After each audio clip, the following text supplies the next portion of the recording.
வங்கக்கடலில் நிலவி வந்த பெஞ்சல் புயல் கரையை கடக்க தொடங்கியது. செய்தியாளர் ராஜகுமரன் இணைப்பில் இருக்கிறார். ராஜகுமரன், வணக்கம். கரையை கடக்க தொடங்கியது பெஞ்சல் புயல், விவரங்களை சொல்லுங்க. பெஞ்சல் புயல் கரையை கடக்க தொடங்கி இருக்கின்றது. ஏறக்குறைய ஒரு வார காலமாக இந்த புயல் தொடர்பாகத்தான் வானிலை ஆய்வு மையத்தினுடைய அதிகாரிகள் தொடர்ந்து பேசி வந்தார்கள். இந்த புயல் பல்வேறு மாறுதல்களை பெற்று ஒரு கட்டத்தில் புயலாக மாறி அதன் பிறகு எந்த நிலையில் காற்று அழுத்தமாக கடக்குமா அல்லது புயலாக கடக்குமா என்பது 2-3 நாட்கள் கேள்விகளாக இருந்து அதன் பிறகு புயலாக உருமாறிய பெஞ்சல் புயல் தற்போது கரையை கடக்க தொடங்கி இருக்கின்றது. ஏற்கனவே வானிலை மையம் அறிவித்திருந்தபடி புதுச்சேரியை ஒட்டிய வடதமிழக கடலோர பகுதிகளில் இது கரையை கடக்கும் என்று தெரிவித்திருந்தார்கள். அதற்கு ஏற்ப கடும் சூறாவளி காற்றுடன் தற்பொழுது பெஞ்சல் புயலினுடைய முன்பகுதி தற்பொழுது கரையை தொட்டிருக்கின்றது. ஒரு புயல் என்றால் அதன் மைய பகுதியில் புயல் கண் என்று சொல்லப்படக்கூடிய பகுதி இருக்கும். அதை சுற்றிலும் புயல் கண் சுவர் இருக்கும்.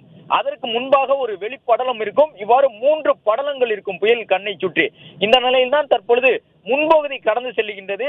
இந்த முன்பகுதியை பொறுத்தவரை மழை மேகங்களும் அதற்குள் அதிகம் இருக்கும். அதே போன்று காற்றை உருவாக்கக்கூடிய தன்மையும் அதற்குள் அதிகமாக இருக்கும். அந்த பின்னாக வரக்கூடிய அந்த புயல் கண் சுவர் பகுதியில் தான் அதிகப்படியான மழை மேகங்கள் இருக்கும், கூடுதலாக இருக்கும். அதன் பிறகு புயலினுடைய மையப்பகுதி வரும் பொழுது சற்று அமைதியாக இருப்பதை போன்று தெரியும். அதன் பிறகு மையப்பகுதி கடந்த பிறகு அந்த புயல் கண் சுவர் மற்றும் வெளிப்புற பகுதி மீண்டும் அந்த பகுதியை கடக்கும் பொழுது கடும் காற்று வீசக்கூடும். அந்த அடிப்படையில் தான் இந்த பெஞ்சல் புயல் முழுவதுமாக கடந்து செல்ல இன்னும் ஒரு 3 முதல் 4 மணி நேரம் ஆகும் என்பதை வானிலை ஆய்வு மையத்தினுடைய தரப்பில் தெரிவித்திருக்கின்றார்கள். அதே நேரம் இந்த புயல் கரையை கடப்பதன் காரணமாக பல்வேறு மாவட்டங்களிலும் மழைப்பொழிவு அதிகம் இருக்கின்றது.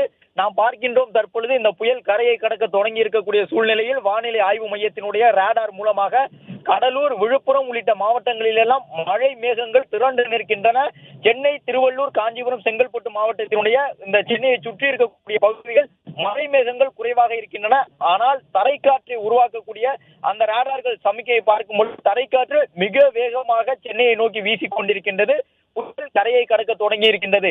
அதே நேரம் மழைப்பொழிவை பொறுத்தவரை விழுப்புரம், கடலூர் மாவட்டம் முதல் கிட்டத்தட்ட சேலம் வரை மழைப்பொழிவு இருப்பதற்கான ஒரு வாய்ப்பு இருப்பதை இந்த சேட்டலைட் மூலமாக அறிந்து கொள்ள முடிகின்றது. மழை மேகங்கள் திரண்டு நிற்கின்றன. சென்னையை பொறுத்தவரை மழையினுடைய தாக்கம் குறைந்திருக்கின்றது. ஏனென்றால் இந்த புயல் உருவாக்கிய மழை மேகங்கள் சென்னையினுடைய வான்பரப்பில் மிக குறைவாகவே இருக்கின்றன. எனவே சென்னையினுடைய புறநகர் பகுதிகளான திருவள்ளூர், காஞ்சிபுரம், செங்கல்பட்டு மாவட்டத்தினுடைய